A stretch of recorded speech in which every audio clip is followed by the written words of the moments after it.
ऐसा भी माना जा रहा है कि जो आपका बूथ लेवल का जो कार्यकर्ता है या जो पन्ना प्रमुख जिसको आप कहते हैं, संगठन जिसमें सबसे ज्यादा मेहनत करता है, वो थोड़ा सा सुस्त था इस वाले इलेक्शन में, और उसको लगता था कि अब सारे कांग्रेस के लोग भी तो इसमें आ गए तो हम काय को वोट के लिए इतने मेहनत करें। तो क्या आपको लग रहा है कि आपके संगठनात्मक रूप से अंदर क्यों इनको केओस हो रहा है इन लोगों की इतनी बड़ी संख्या में आने की वजह से? नहीं विजय जी, ऐसा नहीं है कि लोगों के आने से और उत्साह बढ़ा है।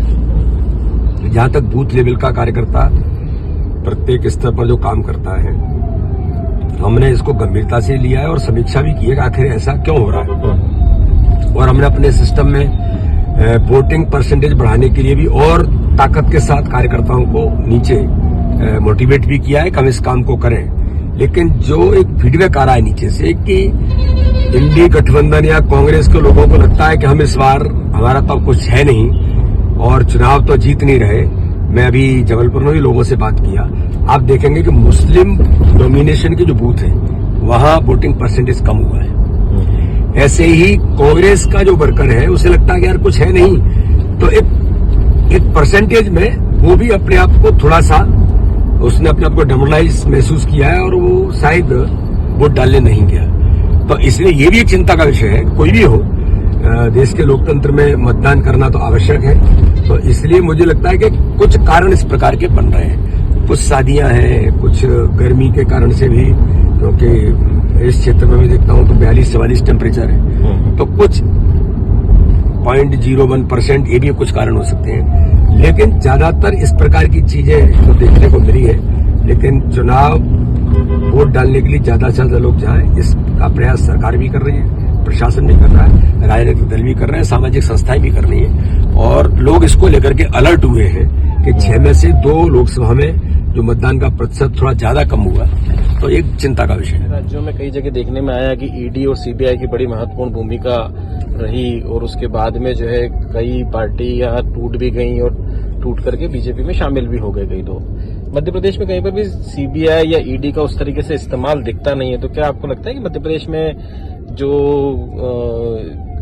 ब्लैक मनी का ट्रांजैक्शन है या मनी लॉन्ड्रिंग वाले जो केसेस हैं वो मध्य प्रदेश में थोड़े कम है बाकी देश के मुकाबले? नहीं, मध्य प्रदेश के अंदर भी है, और इसका सबसे बड़ा उदाहरण कमलनाथ है। पिछले चुनाव के दौरान जिस प्रकार से जब छापा पड़ा था तो बड़ी मात्रा में पैसा पकड़ा गया था, और हम लोग ये आया भी सामने कि पैसा कहां से आया। ये करप्शन का पैसा जो करप्शन नाथ कमलनाथ ने मध्य प्रदेश के अंदर जो भ्रष्टाचार का अड्डा बल्लभ को बनाया था, ये उसका एक बड़ा उदाहरण था। ईडी या सीबीआई या कोई भी एजेंसी काम करती हैं अपने तथ्यों के आधार पर। मध्य प्रदेश के अंदर वो जो कभी कभी कांग्रेस आरोप लगाती है कि ईडी और इसके दबाव में डाल करके इस प्रकार से बीजेपी दबाव डालती है, ये ऐसा होता तो मध्य प्रदेश में भी होता। संस्थाएं अपना काम अपने नियम से, अपने कानून से, संविधान के दायरे में करती हैं। लेकिन मध्य प्रदेश के अंदर कांग्रेस में इस प्रकार की चीजें हुई हैं। आपको ध्यान में होगा कि छिंदवाड़ा के अंदर एक इरिगेशन के प्रोजेक्ट में कितना बड़ा भ्रष्टाचार हुआ, उसके अंतर्गत उसकी जांच जारी है। जब बीच में कहा गया था कि जांच अभी तक क्यों नहीं हुई, तो अमित शाह जी ने कहा था कि जांच तेज भी हो सकती है। तो ये मध्य प्रदेश में भी इनके शासनकाल में बहुत हुआ है। मुझे लगता है कि समय पर जो संस्थाएं हैं, जो एजेंसी है, वो काम करेंगी। जी को मुख्यमंत्री बने हुए ज्यादा समय नहीं हुआ है, और सबसे बड़ी जिम्मेदारी उन्हीं की थी कि वो विधानसभा चुनाव में जो घोषणाएं की गई थी उनको डिलीवर करें, और उन्हीं के आधार पर ये वाला इलेक्शन बड़ा इम्पोर्टेंट था। आपको क्या लग रहा है कि उन्होंने 4 महीनों में कितना डिलीवर वो कर पाए हैं? देखिए, वैसे मोहन यादव जी ने काम जब से शपथ ली है तब से लगातार अथक मेहनत और परिश्रम कर रहे हैं। और जो एजेंडा हमारा था, जो संकल्प पत्र भारतीय जनता पार्टी मध्य प्रदेश का था, उस पर भी पहले दिन से उन्होंने काम शुरू किया है। केंद्र सरकार की भावनाओं के अनुरूप नेतृत्व के मार्गदर्शन में मध्य प्रदेश के लिए जो आवश्यक है वो निर्णय उन्होंने, बेहतर निर्णय, समाज को प्रभावित करने वाले निर्णय भी लिए हैं, जिससे समाज को अच्छा उन निर्णयों से लगा है। इसलिए मैं ऐसा मानता हूं कि माननीय मुख्यमंत्री हमारे डॉक्टर मोहन यादव कम समय में उन्होंने अपना स्थान बनाया है, और लगातार मेहनत करते हुए वो मध्य प्रदेश को एक नई सोच के साथ कुछ नया करने का प्रयास हमारे मुख्यमंत्री जी लगातार कर रहे हैं। में आश्चर्यजनक तरीके से शिवराज सिंह चौहान जी को फिर से लोकसभा में उतारा गया है, जबकि विधानसभा का इलेक्शन भी लड़ चुके थे और उनको लोकसभा में भेजा जाने की तैयारी है। और ये भी माना जा रहा है कि इस इलेक्शन के बाद में आपकी भूमिका भी केंद्र में रहेगी। तो इसके लिए क्या आपको लग रहा है कि मतलब क्या रणनीति है पार्टी की मध्य प्रदेश की राजनीति को लेकर के आगे? विजय जी, मैं ऐसा मानता हूं कि शिवराज सिंह चौहान मध्य प्रदेश के इतने लंबे समय तक मुख्यमंत्री रहे और बेहतर काम उन्होंने किया।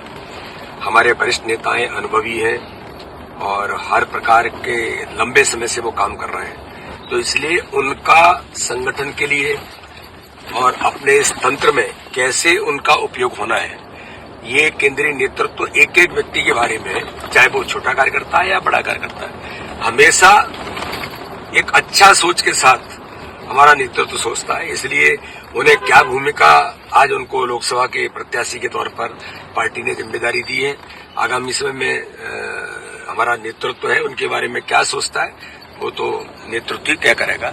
लेकिन मैं ऐसा मानता हूं कि इतने अनुभवी व्यक्तित्व को पार्टी, चाहे वो सरकार में हो या संगठन में हो, बेहतर तरीके से उपयोग करती आई और करेगी। क्यों पलायन कर रहे हैं? एक तो परिस्थिति ऐसी है कि राम जन्मभूमि के, राम मंदिर के प्राण प्रतिष्ठा के बाद कितने लोगों ने इस बात को आधार बनाया कि भाई ये कांग्रेस ने जो बहिष्कार किया, रामलला का अपमान किया, इसलिए हम अब इस दल में नहीं रह सकते। बड़े बड़े सुरेश पचौरी जैसे लोगों ने यही कहा। इसी प्रकार से ज्वाइनिंग केवल बड़े नेताओं की नहीं हो रही है, जो बूथ पर ज्वाइनिंग करने वाले लोग हैं, यानी जबलपुर के अंदर तो उदाहरण है कि पोलिंग चल रही थी, पोलिंग चलते हुए उनका एजेंट आकर कहता कि यार अब मुझे भी आप बीजेपी में ज्वाइन कर लो, और वहीं जाकर के अपनी सीट छोड़ करके वो बीजेपी के कैंप में आकर के ज्वाइन कर लिया। तो ये हालात अभी कांग्रेस के बने हैं कि कांग्रेस पूरी तरीके से देश के अंदर, प्रदेश के अंदर आज अस्तित्व खो रही है और उसका परिणाम ये हो रहा है कि कांग्रेस के कार्यकर्ता छोड़ करके जा रहे हैं। तो ये तो उन्हें अपनी समीक्षा करनी चाहिए, हम किनको ले रहे हैं, नहीं ले रहे हैं, हमको किन्हें लेना है, ये हम सोच समझ करके ही तय कर रहे हैं। ये जिस प्रकार के वो आरोप लगाते हैं, ये तो चूंकि अब उनके हाथ में कुछ बचा नहीं तो केवल आरोप ही वो लगा सकते हैं जो कांग्रेस लगा रही है। मोदी सरकार में चाहे कोई भी हो, अगर करप्शन के दायरे में वो आता है तो कोई नहीं बच सकता, चाहे पॉलिटिशियन हो चाहे ब्यूरोक्रेट्स हो। और मैं ऐसा मानता हूं कि तीसरी बार माननीय प्रधानमंत्री मोदी जी के नेतृत्व में सरकार बनेगी तो जो जनधन अकाउंट खोल करके दलाल बिचौलियों की व्यवस्था को मोदी जी ने जो समाप्त कर दिया कि अब 1 रुपया आता है तो 1 रुपया ही गरीब के खाते में जाता है, दलाल बिचौली अब नहीं है। भ्रष्टाचार को रोकने का एक बड़ा उदाहरण सरकार ने ये एक सिस्टम खड़ा किया है। इसी प्रकार से ट्रांसपेरेंसी, डायरेक्ट बेनिफिट ट्रांसफर के माध्यम से जो सिस्टम खड़ा हुआ है, ये मोदी जी अपने सिस्टम को इस प्रकार से लेकर के आ रहे हैं कि जिससे भ्रष्टाचार मुक्त भारत बने।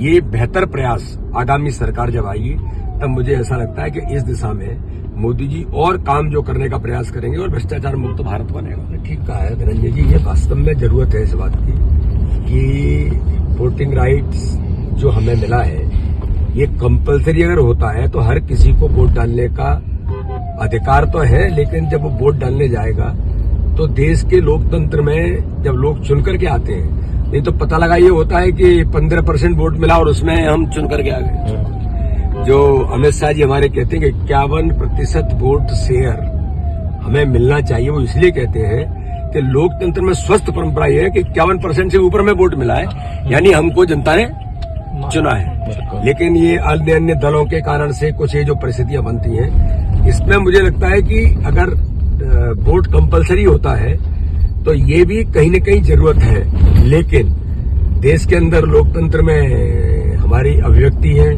हमारी स्वतंत्रता है, उस पर आप उसको कंपलसरी कैसे कर सकते हैं? तो कई प्रकार की चीजें, इस पर मंथन देश के अंदर होना चाहिए। नहीं, ब्यूरोक्रेट भी इसमें नहीं बच सकते। इलेक्शन कमीशन ने कोई रिकमेंडेशन की है, चाहे वो पॉलिटिशियन हो या ब्यूरोक्रेट्स हो, कोई नहीं बच सकता।